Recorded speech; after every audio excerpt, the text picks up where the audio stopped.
Alpha Omega.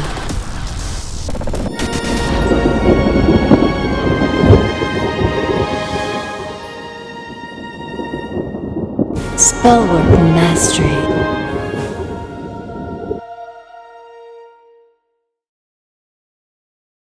I have a piece of news for you. You're not going to believe this. It's quite shocking, really.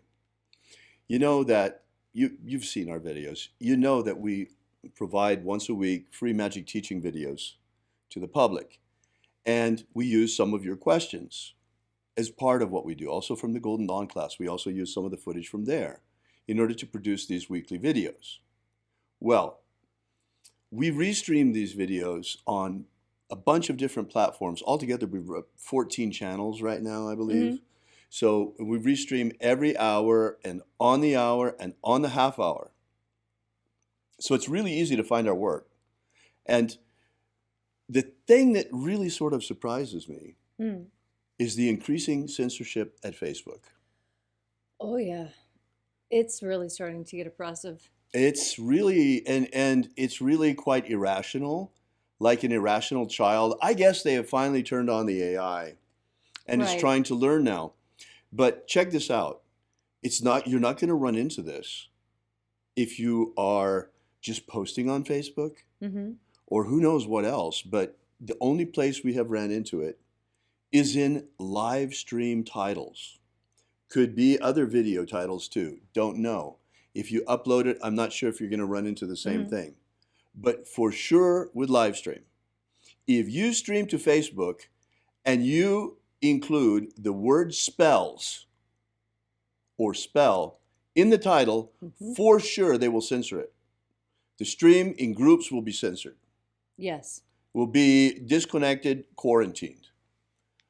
I don't know why. They seem to have something that they don't like about spells at Facebook. I don't know why. You can use it as an advertising search term, but you can't use it in a live stream title. Very strange. Hey, you think that's weird? How about tarot? Right. You can't include tarot either. If you put the word tarot into the title of a live stream, they're going to quarantine it from groups, only from groups. I don't know. They don't want groups to know anything about tarot or spells. It's really strange because ours are magical groups too. And it's Right. only in our groups that we're broadcasting. And we encourage you to test this. If you have a way of testing it, try. You'll see for yourself. It's really weird. I mean, but all right. We've all heard about the Facebook censorship. Yes. And also other places, YouTube too. YouTube has got its own particularities, but we've all heard about the big media censorship. Well, it's one thing when they're censoring political opinions. Right. But when they start coming after religion and spirituality next, what do you think about that? I know I don't like it. And I know it's only live streams, and so far it's only tarot and spells, but there are a whole lot of people that are into tarot, and there are certain religious faiths that are more into tarot than others. This is looking a lot like religious discrimination now, in addition to political discrimination.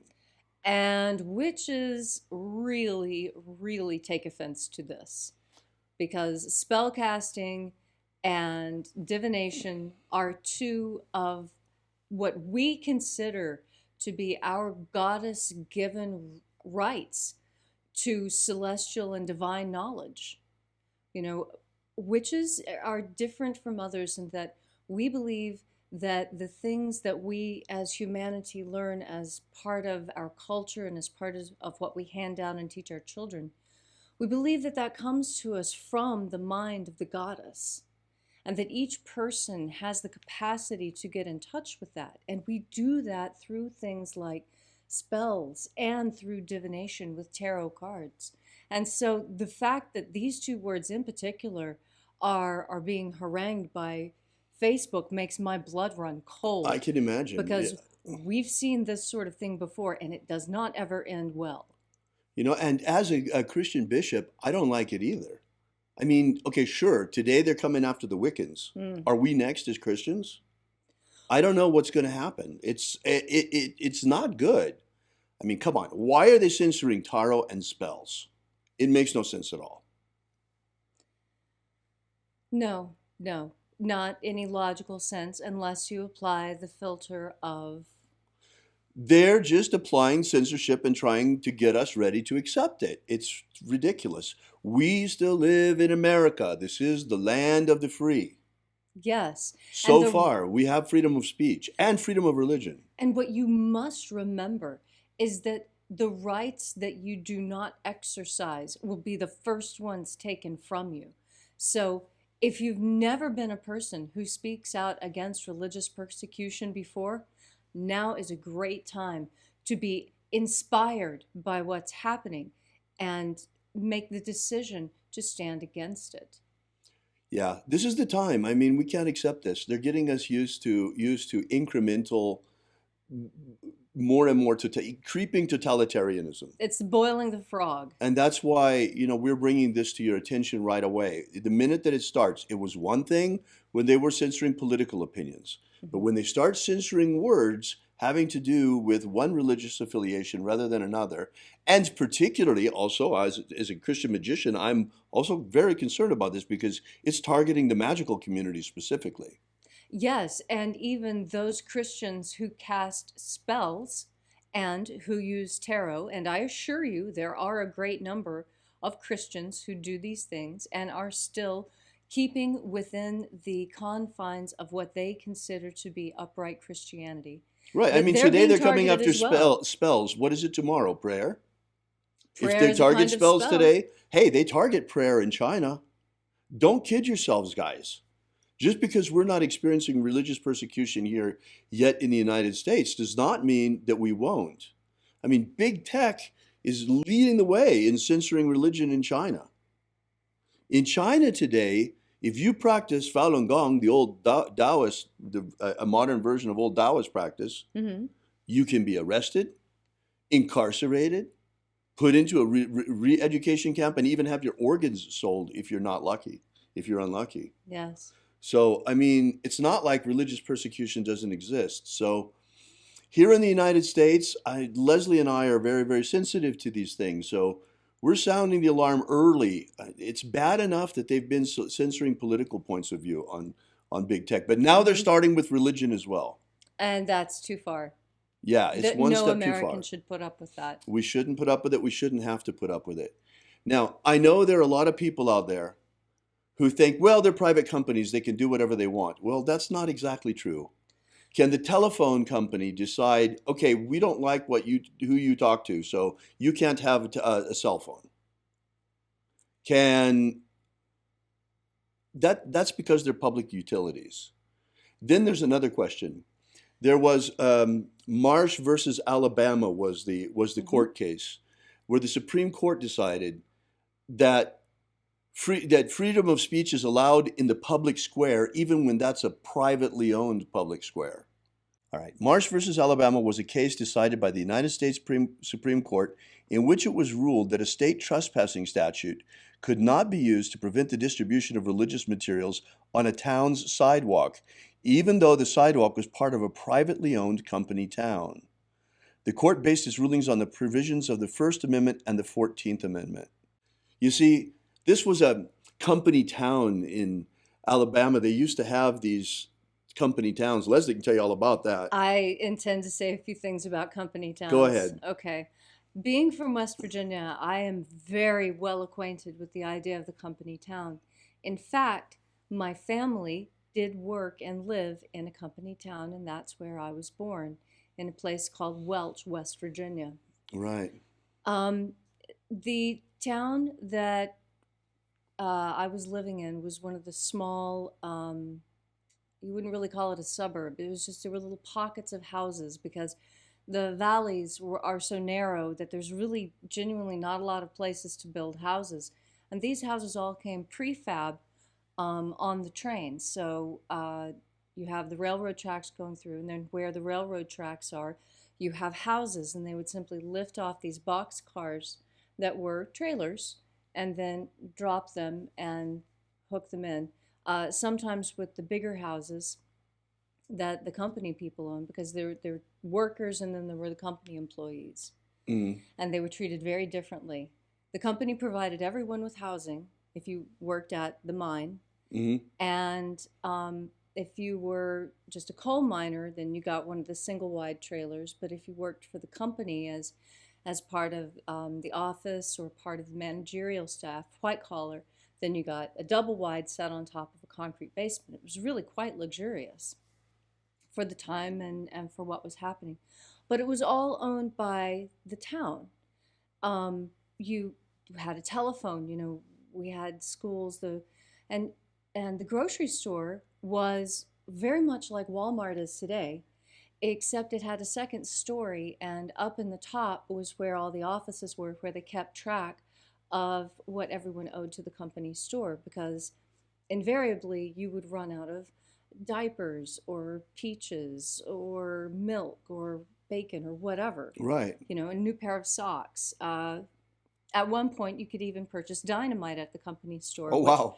which the men needed as part of their work, because in the beginning of coal mining in West Virginia, the men were required to supply their own mule and I get pick. they were considered independent contractors. Yes, Right. they were. Oh. I And worked as an independent contractor tour director for 35 years, so I know exactly how little rights they have. yes, and instead of getting paid in the currency of the United States of America, Right. they were all paid in scrip money, SCRIPT, and it was the coinage issued by the By the individual company. company, and whatever money you made at the Coretta coal mine could be spent at the Cucumber Company store, Right. because they took that scrip money, but you probably wouldn't be able to use the scrip from another mine like MiG's 31.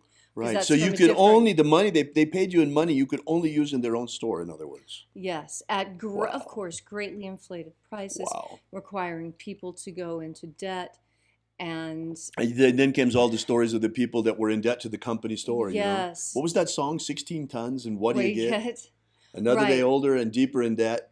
It was actually quite accurate, and when the miners finally rose up Hmm. and attempted to unionize Hmm. for better working conditions, how about some real money that we can spend places Right, instead of exactly. this crazy script money thing? Exactly.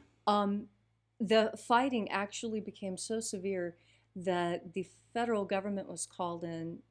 National Guard troops went in. Hmm. There, it was, it was quite the war. It was. Yeah, that was quite It's called the Coal Wars, and I'm talking in particular about the Battle of Matewan. this I is, know you've never look heard it of up, these look things it up. before. There's some very interesting information there. You'll see where we came from as a nation in terms of workers' rights and things like that, Right. A lot of this started in West Virginia because of the conditions in the coal mines, and the unbearable burden of scrip as a form of currency. Right. Now, my family was directly involved in this because my grandmother was a bookkeeper for a company store in War, West Virginia, Hmm. and she was the bookkeeper who made the transition from scrip to actual federal dollars. Right. And she found the job so incredibly stressful that at the end of it, she retired and she was Wow. completely done.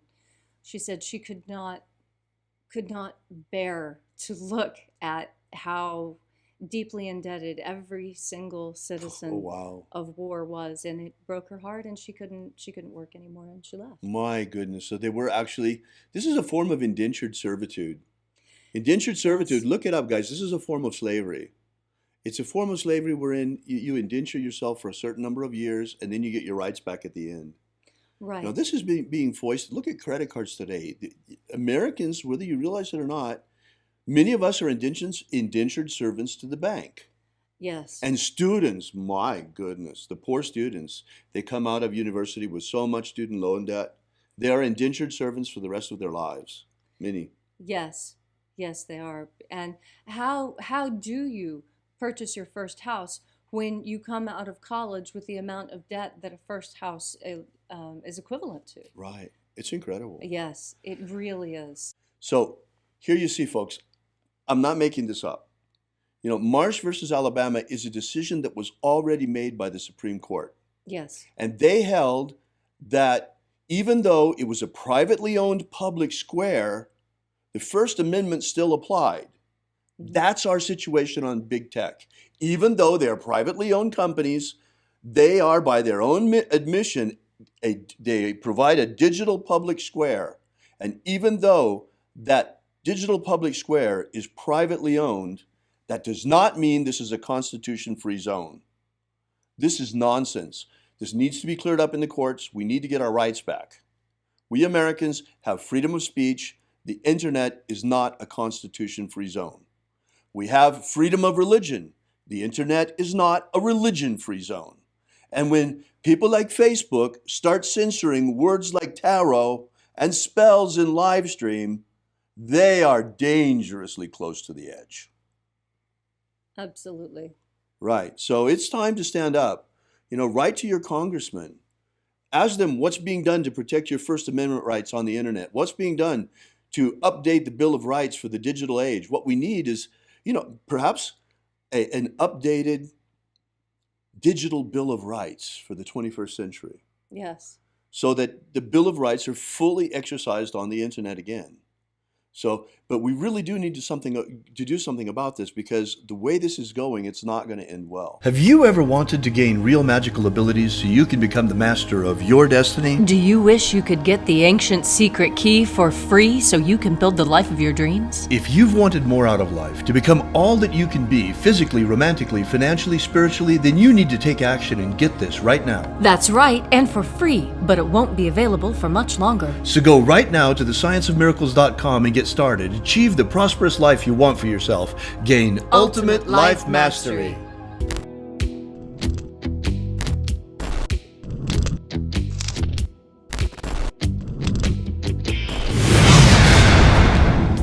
Are you familiar with the Rosicrucian? With what's his name? He's popular in the States. He's the president, or the Emperor. Imperator. The president. Emperor. Imperator. From the Golden Dawn. What's his name? Oh. David Griffin holds this position as Emperor. Imperator. David Griffin. David Griffin. David Griffin. David Griffin. David Griffin. Have David Griffin. I saw an email yesterday that he sent out about, there's a magical war going on. The Mage War. Demons of the infernal realm. All of them. There is really a magical war going on. The Mage War. There is a guy called David Griffin who is heading all these magicians. David Griffin is S.L. McGregor Mather's present successor. David Griffin. David Griffin. David Griffin. David Griffin. I'm Golden Dawn Imperator David Griffin. David Griffin. David Griffin. David Griffin. David Griffin. Now David Griffin. There's a magical war going on. So there is really a magical war going on.